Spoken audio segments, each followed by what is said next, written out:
a great friend of this program. We certainly consider her that. And she's got a new book out called, oh, she does. Okay. She jumped in to reassure me. Her new book is Something Wicked: Why Feminism Can't Be Fused with Christianity. And that will be our topic this hour. So if you have questions about feminism and Christianity, maybe you disagree with that premise. Maybe you'd like to hear more about that premise. 888-318-7884, 888-318-7884. She's an author. She's a philosopher. She's a mom. Dr. Carrie Gress, welcome. Thank you for being here. Thanks. It's great to be here. Well, congratulations on the new book. Thank you. Yeah, no, it really came together, and just even the cover. I mean, it was one of those books that I was like, this almost feels like it was a little too easy, and too like all the pieces came together. It was really beautiful. That's a good sign. I imagine that's a good sign. Well, I'm going to ask you straight out then. I'm going to start with the basic question I think that this book confronts us with. And frankly, a good bit of what you have written leads us to the question, is feminism compatible with Christianity? No, unfortunately, it is not. It's not. I didn't know I was going to get a one-word answer. Okay, elaborate, please. It's really that simple. Well, I mean, I think, first of all, obviously, you have to sort through the questions like definitions. What do you mean by feminism? And what I mean by feminism is I'm talking about the movement that's, roughly 250 years old, and just a pattern that's been established sufficiently that you can actually recognize components of it in the 1800s, and then sort of the swirling in the 1860s, and then in the 1920s and 1960s. Like there's some crucial pieces that are similar and keep rolling over, throughout different time periods. So that's really what I mean by it. Now, if you just mean feminism is promoting women, or it's just helping women, then obviously we know, Catholicism in particular has been the greatest advocate and booster of women in all of human history. So if that's only what you mean by feminism, then of course they are compatible. But I think that's the problem, is that we haven't done a great job of really explaining what we mean by feminism and the ways in which feminism influences us, but also the way it's sort of hidden in the culture. And this has been one of the things that I've done too, is just even looking at what, why is it that we have all these issues with trying to define what it means? And I think in a lot of respects, feminism has done an amazing job of marketing itself and also protecting itself from scrutiny. So, for example, this is obviously a difficult topic to talk about for men. Men are told you can't really have an opinion about it because you're a man. I'm told I'm not supposed to have an opinion on it because I may have benefited from feminism because I have a PhD.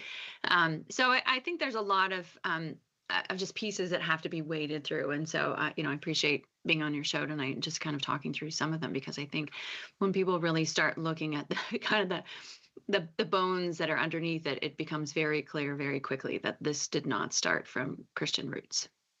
Well, first of all, I want to say I think it's extremely controversial and should not be controversial at all. What you said about the Catholic Church, the person of Jesus Christ, as a man, is the greatest thing that ever happened to a relation between men, women, and all of us. And the Catholic Church has promoted the interests of women more than any other institution in the history of the world. And that's a historical fact. But man, there's so many people there.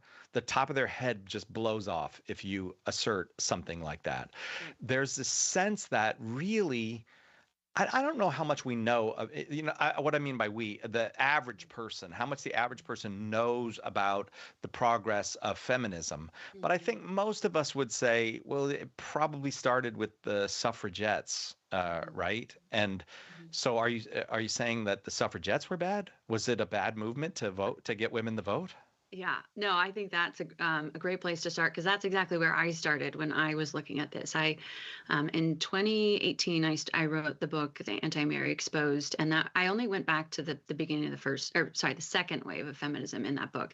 And I actually even say in that book that I think the roots of the first wave were good, because I didn't know. I was just really relying on scholars and different people that have been asserting this for so long, and I just had no idea.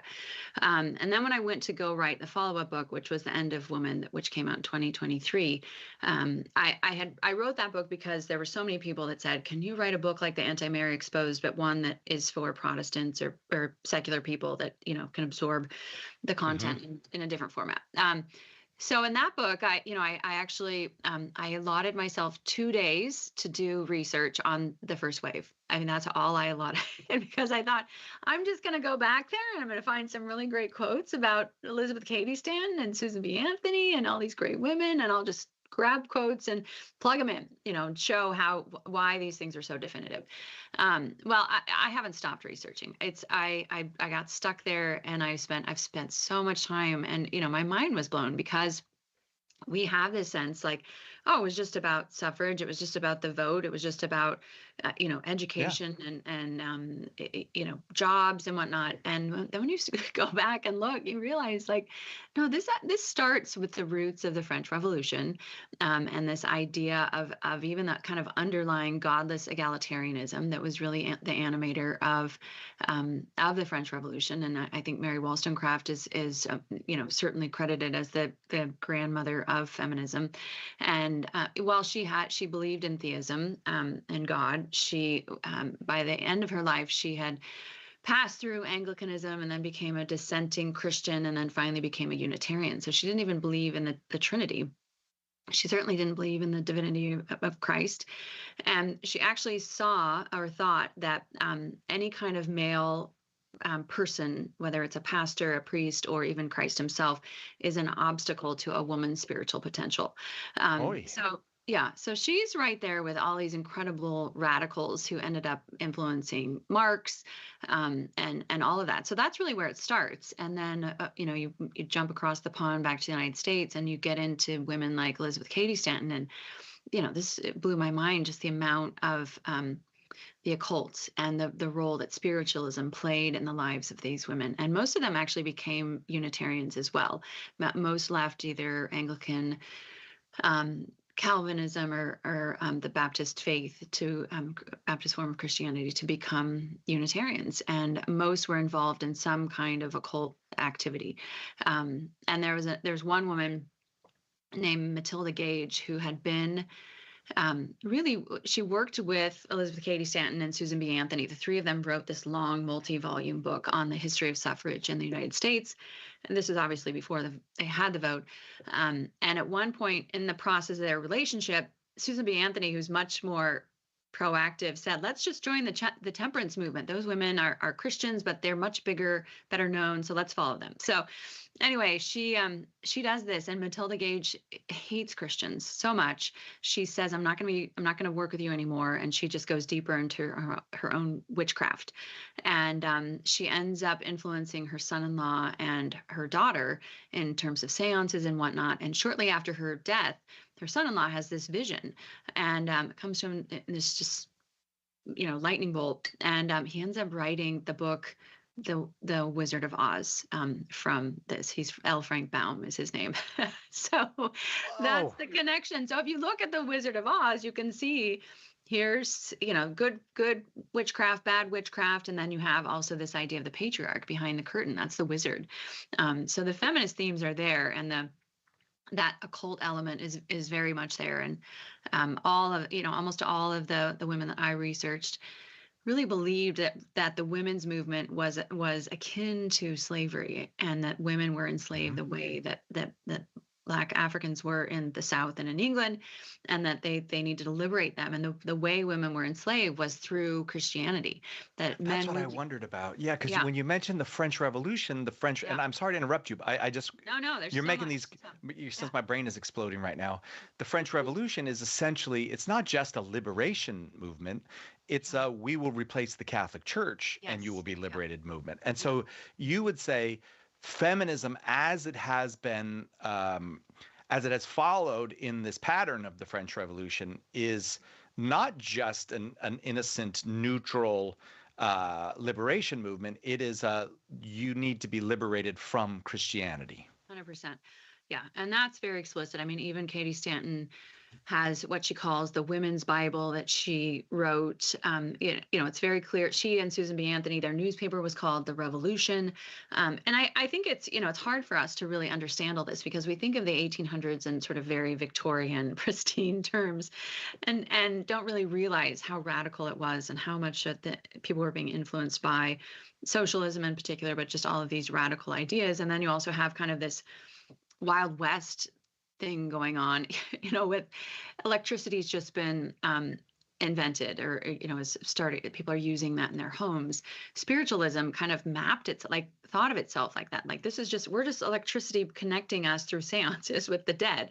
It's just all over the place, this kind of attitude. And even New York City was just a total disaster. You had prostitution was just everywhere. And, this idea of free love was really kind of in the air, the end of what we would call ending monogamy, but the term they used was free love. So all of these pieces are hugely influential on these women. And, it ends up being a very radical thing. And I think, I would say too, even in terms of the education piece, I mean, this was one of the fun things that I researched for this specific book was what's happening with education for women in the United States during the 1800s, because this is the thing you always hear is that, women aren't educated and whatnot. Well, we have, of course, Elizabeth Ann Seton, who starts the first Catholic school. And then and this is early 1800s, by the end of 1800s, there are 3,500 Catholic schools in the United States. Many of those had actually been serving enslaved Blacks and women and girls well before the Civil War. And almost, a huge number of them were actually staffed by women religious. So it's also, you begin to see like there's this difference between Protestant understanding of education and a Catholic understanding of education in these different pockets of what's happening in the church versus the Protestant world that many of these women are reacting to. So in any event, it was just, it's great to start realizing that we think we know a lot about what feminism was and is about. And then when you actually go back and look, it's really eye-opening to just see that, that very little maps on to reality. Something Wicked, Why Feminism Can't Be Fused with Christianity is the new book from our guest, Dr. Carrie Gress. You're welcome to call 888-318-7884. I think one of the reasons that so many people are turning to the work that you do, and in addition to all the reasons of your scholarship and is I do feel like we're kind of looking at the world going, what happened? And we're looking for someone to walk us through what happened? How did we get to this? So maybe we'll get into some of the transgenderism, some of the real confusion that we have in its relation to the roots of feminism. But whatever your questions are, if you've got questions about feminism and Christianity, you are welcome to call 888-318-7884. Your questions, Catholic Answers, live. Support for Catholic Answers Live comes from Catholic Chemistry, a dating app for Catholics. Founded by a longtime member of the Catholic Answers team, CatholicChemistry.com. Underwriting for Catholic Answers Live is provided by Real Estate for Life. Real Estate for Life connects homebuyers and sellers to real estate agents while supporting pro-life organizations. On the web at realestateforlife.org. The most original Catholic content is on EWTN Radio. God gave us free will, and so as a result, we have to understand when we exercise that will against God, then we are going to could suffer eternal punishment. Mother Angelica Live Classics, every morning, 2 Eastern, on EWTN Radio.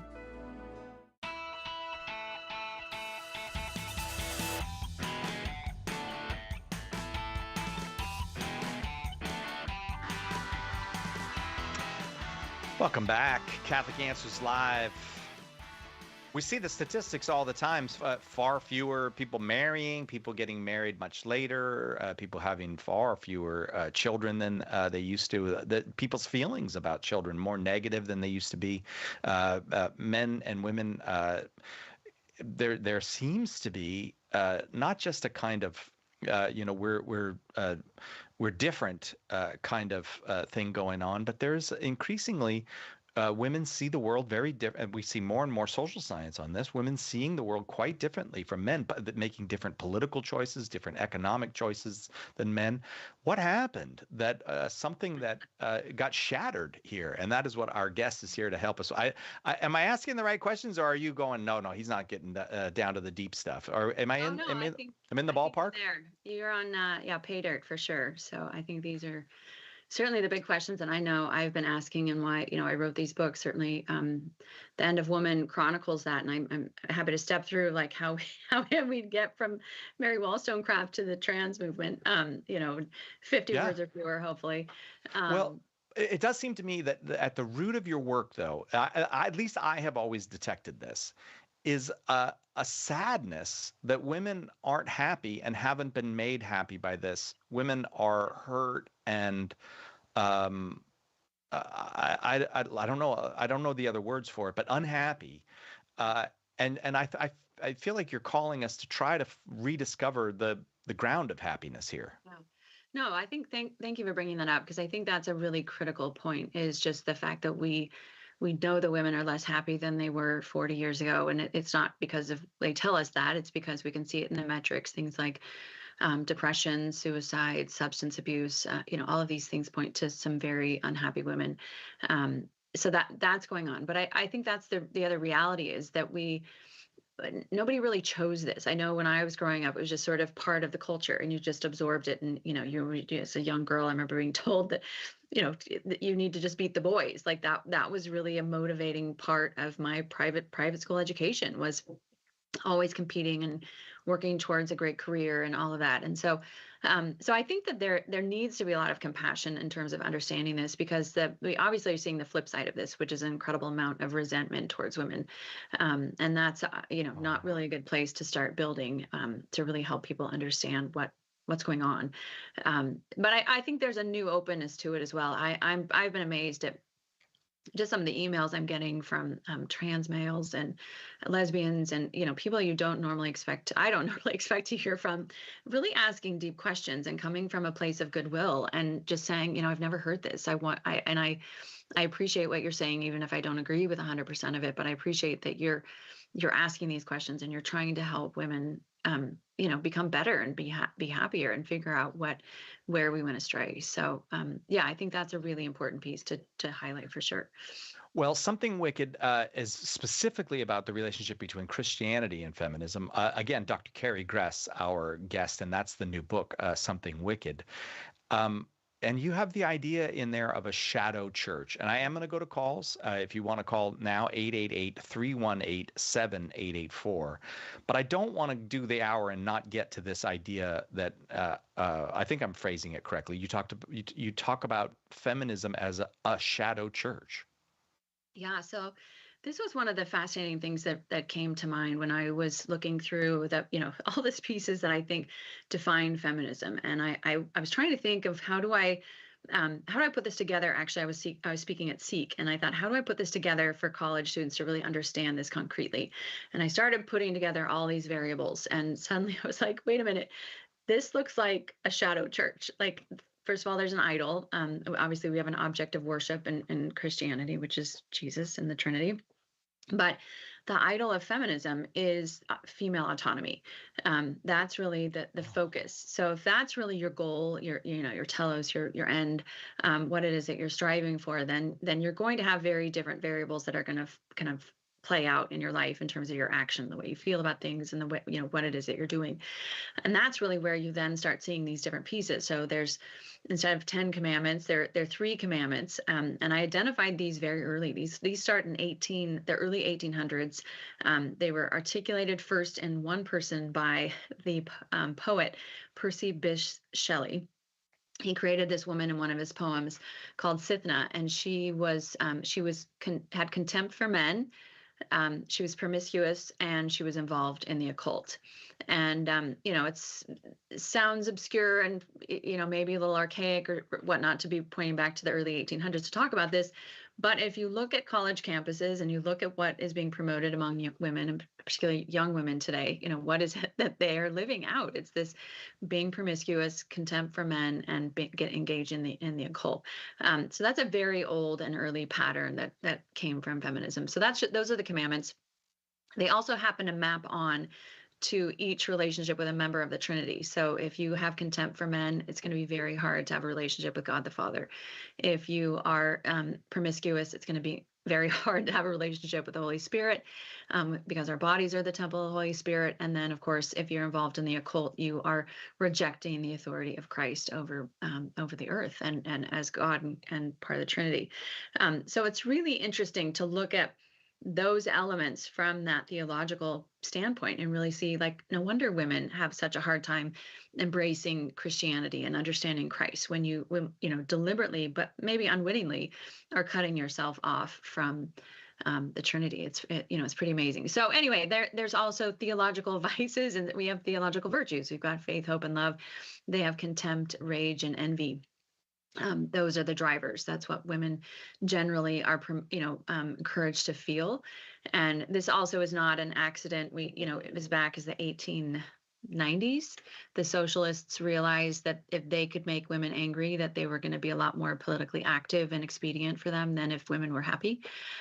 So it's been very intentional effort to try to stir up women and get us mad.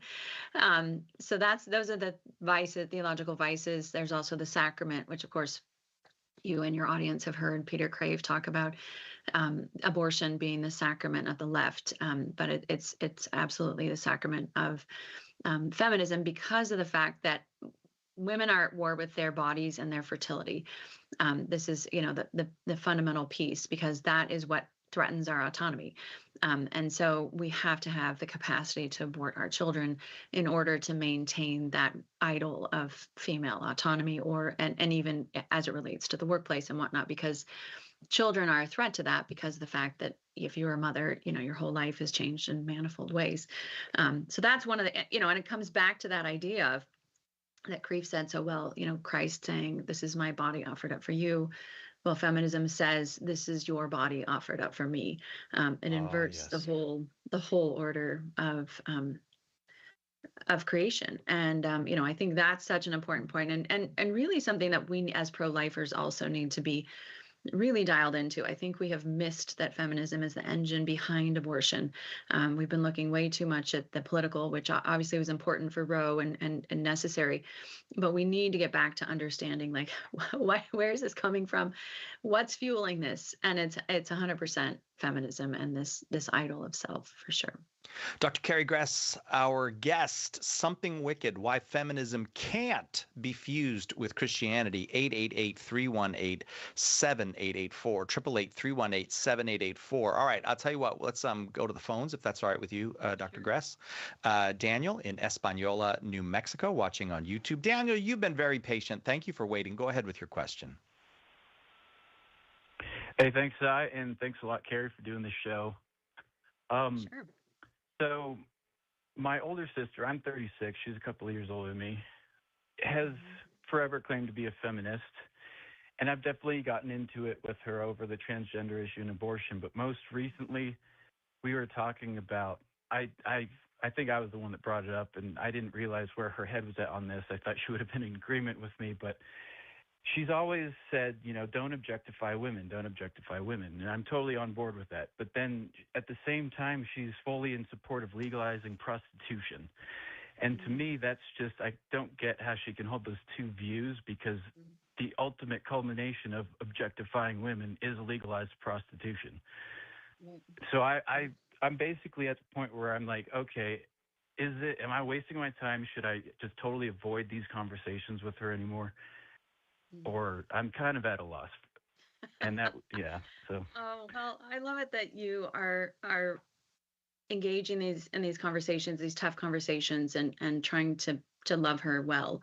But I think that the first thing I would say is that, one of the premises of feminism is this idea of promiscuity and women being able to have a sex life the way that they think bad men have sex lives. Like that's kind of a goal and a priority. And we see that among the movement. So that's why prostitution then suddenly become, if you're really about being autonomous, it's not about human dignity anymore. It's really about earning and autonomy, and you're, somehow controlling your sexuality. It's about power and control.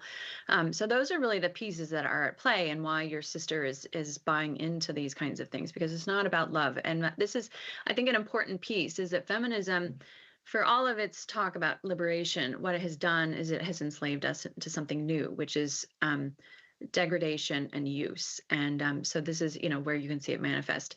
But as somebody who has had siblings with whom I have disagreed greatly on many things, I think there's a lot of prudence in just stepping back, not having these conversations if you're not seeing it go anywhere. And I would just really focus on being the best brother you can, loving her as best you can, and not feeling like you're going to move her intellectually, because it's going to be grace, not reason. Daniel, you waited so long, and there's the music. I'll tell you what, you can have a follow-up. If you hang on the line, you can follow up and continue your conversation with our guest, Dr. Carrie Gress, if you like. 888-318-7884 is Why do Catholics pray to dead people, bow to statues, venerate relics? And where do we find any of this stuff in the Bible? In the delightful book, The Saints Pray for You, Dr. Carlo Broussard convincingly defends the ancient Christian belief rooted in Scripture that the saints care for us, that they are allies. Order your copy of The Saints Pray for You today at shop.catholic.com or ask for it at a good Catholic bookstore near you. What was the church like in its infancy? In a word, Catholic, and Joe Heschmeyer has the receipts. In his best-selling book, The Early Church Was the Catholic Church, he gives you the details from the historical records of the first 2 centuries of Christianity. Right now, get a copy for just $10, plus free shipping if you live in the continental United States. Get more information and order The Early Church Was the Catholic Church at theearlychurchwascatholic.com. When the resurrected Jesus appeared to disciples on the road to Emmaus, they didn't recognize him until the breaking of the bread. The same is true today. In the Holy Eucharist, we really meet Jesus. In The Eucharist is Really Jesus, author Joe Heschmeyer explains how knowing Jesus in the Eucharist is the key to understanding all of Christian faith. Order your copy of The Eucharist is Really Jesus today at shop.catholic.com or get it at a good Catholic bookstore near you. Throughout history, some Catholics have been among the worst kind of villains, right? Or were they? In Cancelled, historian Steve Weidenkopf digs into the lives and controversies of some of these Catholics whose reputations have been blackened, often unfairly. He takes on the anti-Catholic versions of history and defends not only these figures, but the faith they represent. Order your copy of Cancelled today at shop.catholic.com or ask for it at a good Catholic bookstore near you.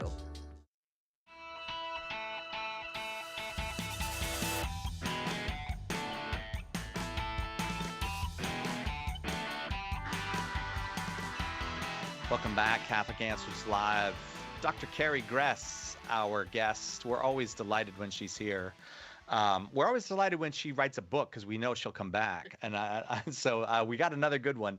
Something Wicked, Why Feminism Can't Be Fused with Christianity. So answering a question that I think a lot of people struggle over, and a lot of people maybe make an accommodation that you're saying don't make that accommodation. Be a little more of as clever as foxes and a little less gentle as lambs here. And I do find it very helpful. I want to go back to Daniel and let him continue his conversation with you. But before we end, or before we go too far, I want to get what have been the responses to this, because if it's like you're saying, feminism is a religion in many ways. People don't like it when you attack their religion. So I want to get that from you. But Daniel, did you have a follow-up for Dr. Carrie Gress? I was just going to say, basically what she advised is kind of where I'm leaning towards. It's just support her as much as I can. But one thing it seems that a lot of people, depending on the relationship to the person they're just talking to, sometimes they have this thing where like, okay, I can't even learn anything from this person. And me being the younger brother, I feel like that may be somewhat of an issue in there. But no, really, I Daniel, think, I'm shocked. My older sisters value my opinion so deeply. I'm the person that they're like, yes, little brother, we want to hear exactly what you have. You must be the only disrespected little brother out there, Daniel. I would add to that actually what's poor really me. Yeah. Poor Daniel. No, but what's really interesting is that I've had men that are like, what do I do? My wife is, she's total feminist. How do I deal with this? And one thing that you could do is just even say, like, give her the book and just say, I'd love to have a conversation or see what you think about this, and in a way that you really authentically want her opinion. And I think that's a very valid, valuable thing to do. But it starts a conversation because one of the things that I think is so challenging in the culture today, and I have a whole section on this, is that we all believe in this idea of the romantic lie. It's a very Rene Girard, the philosopher's idea, but the romantic lie is the belief that we think all of our choices we chose ourselves, and we don't really realize how there's sort of a platter of choices from which we can actually choose. And feminism is one of those where there's not really any other alternative to think about in the culture. So in any event, I think it, even giving her the book or something that doesn't feel like it's you, or that can be a place where you guys can actually have a conversation, or a podcast or something, sort of getting yourself out of it and making it about, well, what do you think about this? I thought this was really interesting. I'd love to hear what your thoughts are, and making it actually constructive in a place where you're not going in with sort of a conceived battle plan per se, but where you really you authentically want to have a conversation about this. And I think my book could help facilitate that, just because there's so much in it and there's so many different pieces. And I know people are learning from it, and ideas that they've never thought about before, just because, again,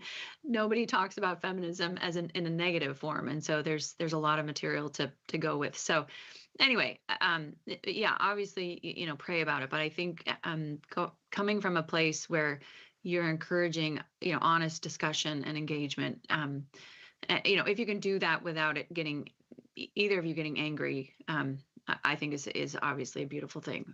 That's obviously the hard part, though. People have tempers, and these are very hot button issues, so it can be challenging. Thank you, Daniel. Oh, all right. Let's go to Guy in.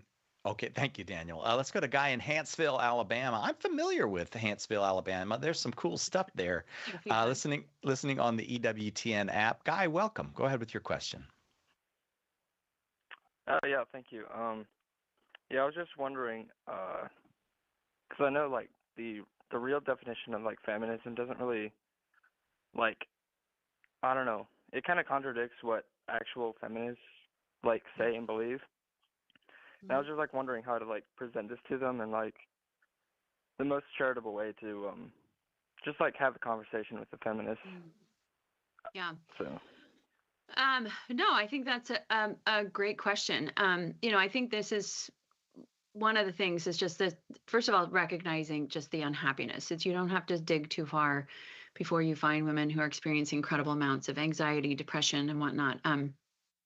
Starting from that place in terms of like, if feminism is so great, why are we so unhappy? And, it's usually sort of the similar answer you get from communism. Well, it hasn't actually ever been tried. Anyway, so I think that's a piece.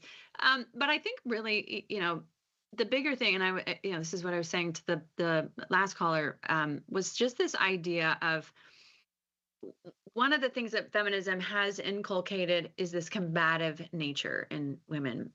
Sometimes you just want to have a conversation, and it doesn't stay that way. It ends up becoming very embattled.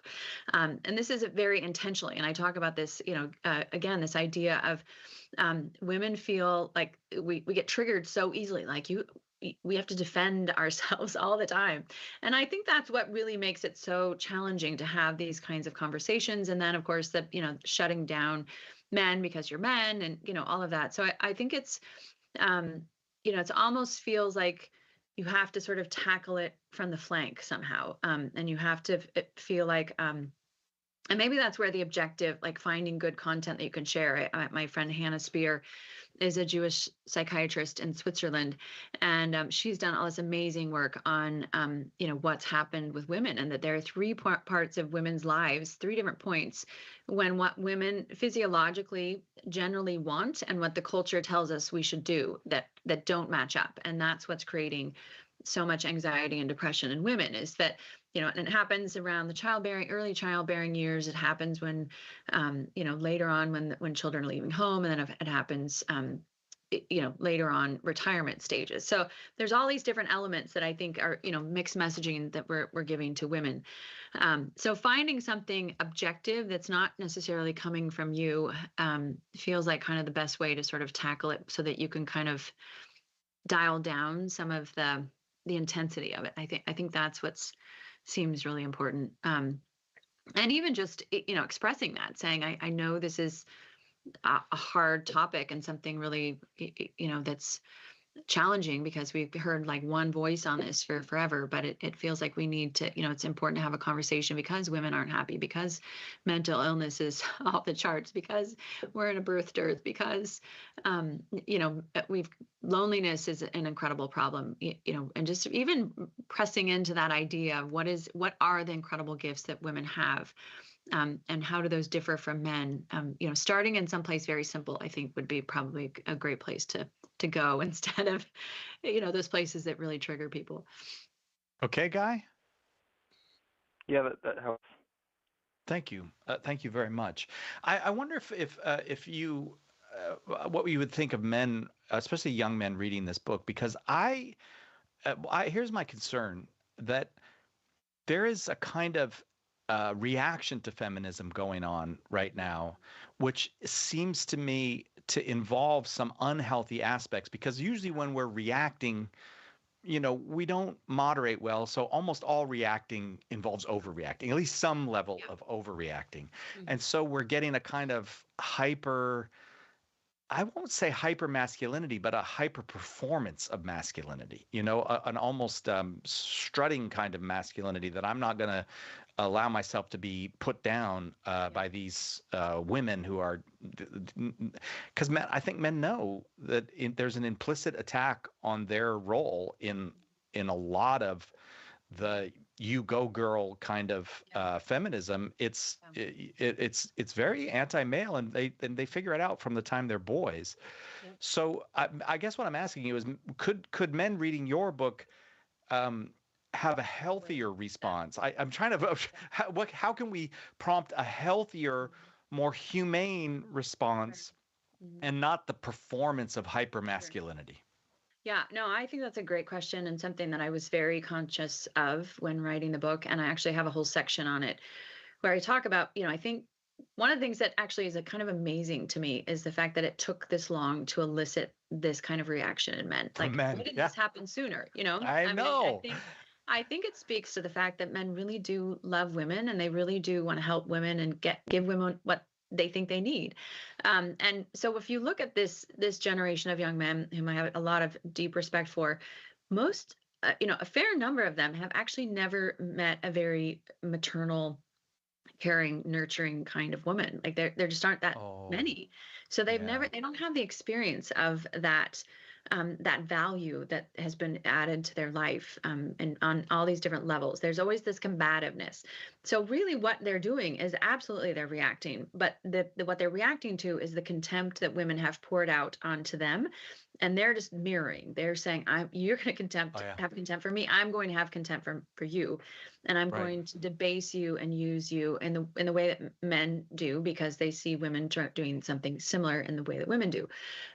So I think that's obviously a huge problem, because then you're never going to bring healing and reconciliation and order. Yes. And, the complementarity can never come out in that. It comes out in disorder complementarity, because men and women hurt each other differently. So I think that's something just obviously we have to be acutely aware of, just that brokenness and the response that it's elicited. And that's obviously not what Christ calls us to. He calls us to something so much deeper and more beautiful and compelling. And this is one of the things that I think is vitally important for understanding the roles of men and women, is really understanding, first of all, what motherhood is. Every woman is called to motherhood, not just biological motherhood, or not only biological motherhood, but we're called to spiritual motherhood. We're called to bring life to others. Yes. And we have this incredible set of gifts that we can do that naturally. You know, this is why even our spiritual mothers, you know, the abbess is called Mother Superior. There's something very importantly maternal about that. And we see that obviously in, you know, mirrored in the church, Holy Mother Church, or the Bride of Christ. That, like, these are not social constructs. These are some things that are very deeply instilled in us from creation, that God has instituted in the church to help us navigate these things and see the importance and beauty of them. At the same time, you also have this very important element of fatherhood of men, and restoring to men their gifts of protection, providing, and procreating, and giving those back. And I've actually had, you know, I did a conference recently, a women's conference, and I talked about some of these ideas, and one of the women came up to me afterwards and said, I am going to go home and apologize to my husband, because I've been taking everything that he's supposed to do, and I'm trying to do it all myself. And I'm the head. I take care of everything. He's, you know, the way she's describing it, he's just like one of her children. He has no responsibility, he has no headship, he has nothing. She's doing both jobs, you know, and so you can see very quickly how exhausting that is for her, but also, you know, deep sympathy for him, because he's never been actualized as a man. You know, he's never been brought into his manhood. So I think the problems are very, very related. But once you start really, you know, diving into the beauty and the goodness of both, then the complementarity can come back into sort of a 3D realm. Dr. Carrie Gress, our guest. We're talking about feminism and Christianity, and you're welcome to call 888-318-7884. I have to take the last break. We'll come back. Grace in Florida, we'll get to you first, and then as many calls as we can, we'll get to with Dr. Carrie Gress right after this on Catholic Answers Live. Hang on. Catholic Answers Live will return in a moment. In Morse code, the sequence SOS is a distress call. It's been said that it stands for Save Our Souls. Well, right now our world is in big trouble, and we're putting out an SOS call for help. Will you answer that call? St. Paul Street Evangelization, a Catholic nonprofit, has hundreds of teams who share the good news with souls who don't know Jesus. Catholic Answers is supported in part by St. Paul Street Evangelization. Visit streetevangelization.com to get involved. This month, EWTN Radio prepares you for Lent with Father Benedict Rochelle's daily Lenten meditations, Lenten reflections from priests across England, and of course, Catholic Radio's premier shows featuring Deacon Harold Burke-Sivers, Dr. David Anders, Father Mitch Pacwa the world over with Raymond Arroyo, and more. EWTN Radio, your source of truth that allows Catholics to grow in their faith and recognize the true mission of the Catholic Church.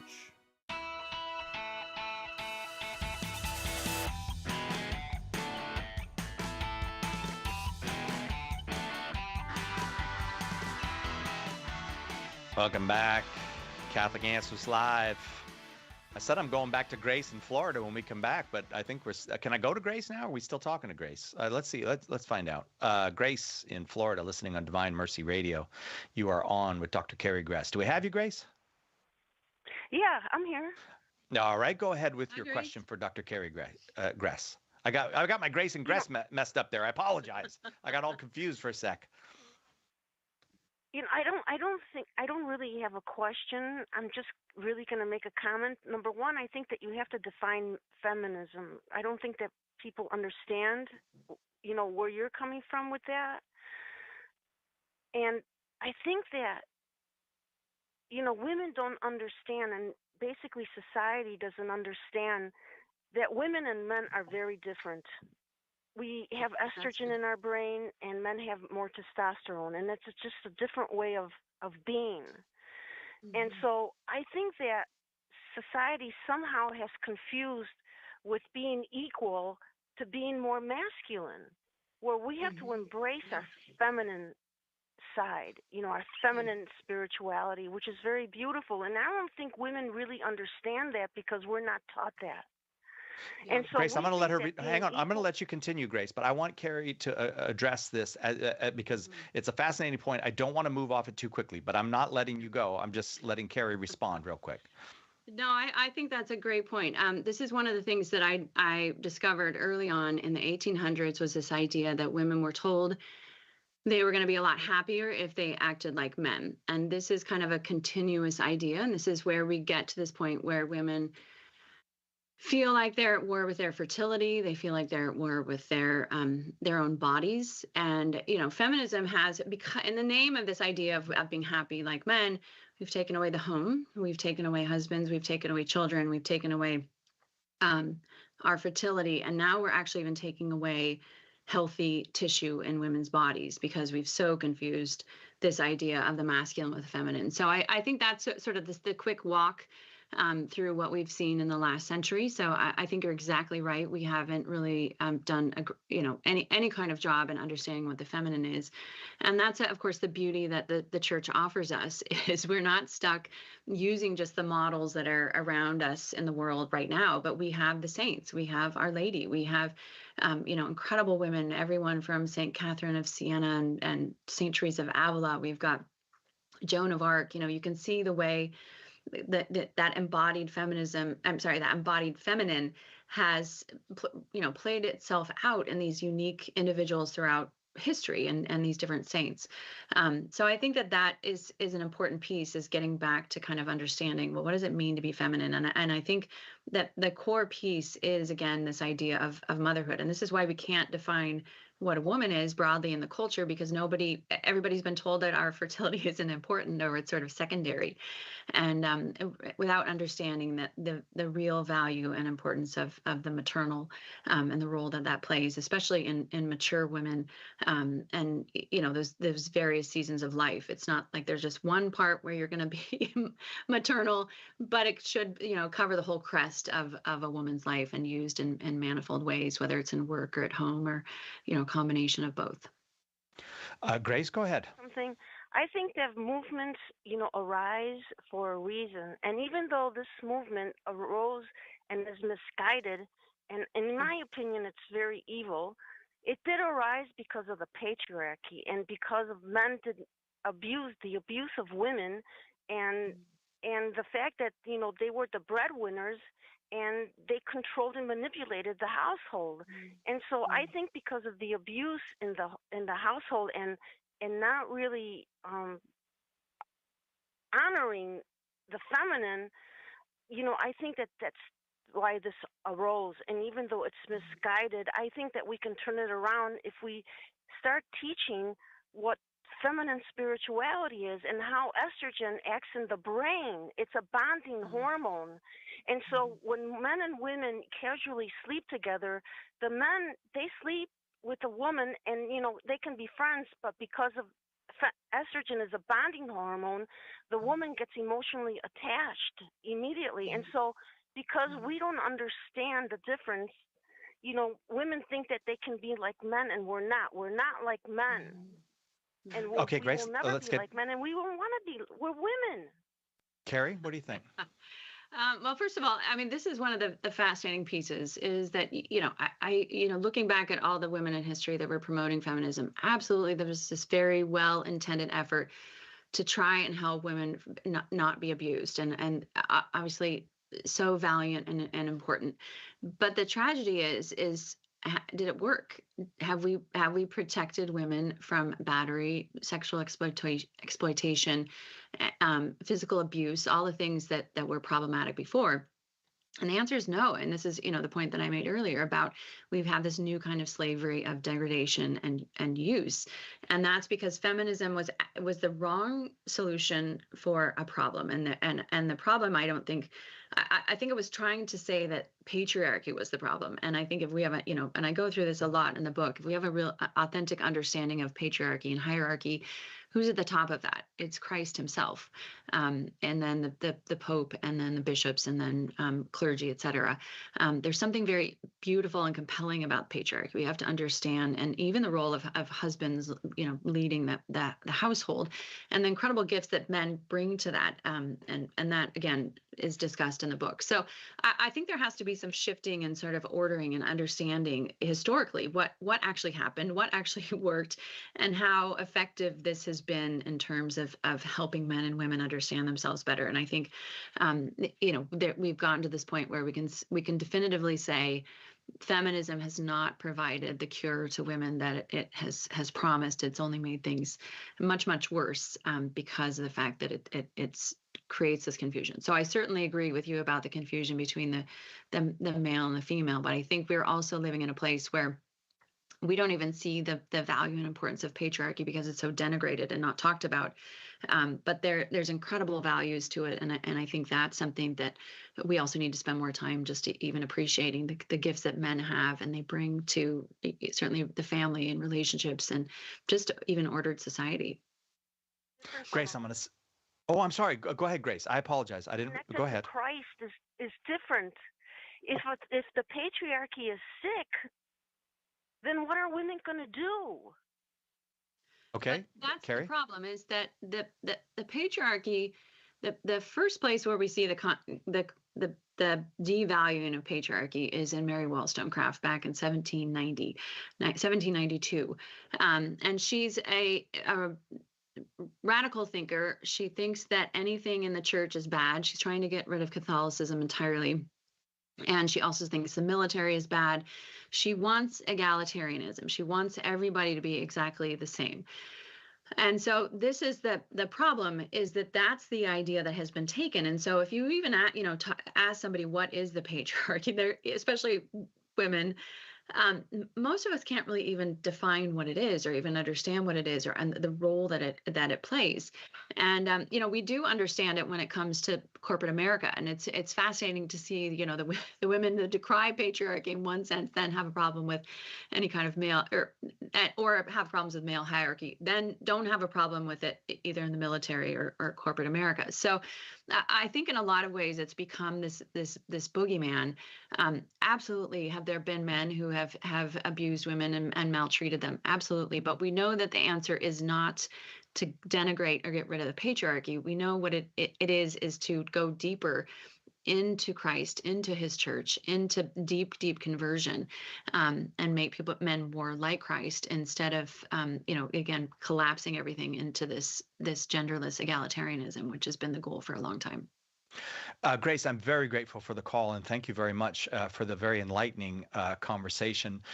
Carrie, I wonder how young women respond. Do young women read your work and go, the scales have fallen from my eyes, I see it all now, or do they go, you are a horrible person and you don't get it? Which reaction do you get? I get all of the above. But the thing that is most fascinating to me is that young women are so open to this. That there's no attachment to feminism the way that there are for Boomer women and Gen X women. And of course, there are exceptions, and plenty who have reached out to me and told me how my books have actually changed their life or changed their marriage, changed their relationship at home or with their children. I mean, it's really very humbling to hear. How something that you put out there can actually, dramatically change people's perspective. But young women, because of the fact that they don't have this baggage like my generation above do, there's a real ease there, I think, to thinking about it differently. And I'm very hopeful about it because it seems like there's a real change coming that they recognize there's problems and they're open to changing them. Boy, it really did have to go on for a long time, though, for people to finally go, this doesn't work. This isn't what I want from my life. Right. Yeah. No, and that's I think one of the fascinating things is you can kind of see the arguments that were made around 1890s, early 1900s about against monogamy and all these idealizations of what would happen, that children be wanted and all the same things that we've heard Paul VI say in Humanae Vitae. But not that they didn't have the actual experience of what happens when you completely eliminate cultural mores, and especially with relation to sexuality. Right. So you can kind of give them some leeway and just say they didn't see this really firsthand the way that we have now that we're in the third or fourth generation of it. Yeah. So I think that's, one of the reasons why we have all this hard data. It's time to start looking at it and using it and acting on it instead of, pretending it doesn't exist. Dr. Carrie Gress has been our guest. I was delighted to start the hour with her agreeing with me that she is our friend here at Catholic Answers. That's a good way to start an hour. Check out her newest book, Something Wicked: Why Feminism Can't Be Fused with Christianity. Get some arguments and some insights that maybe you are not getting anywhere else. And they may be very, very helpful for all of us, men and women, having those scales fall from our eyes. So that we can turn to the Lord for some healing. And that's what's needed. Thank you very much. We'll see you next time, God willing, right here on Catholic Answers Live.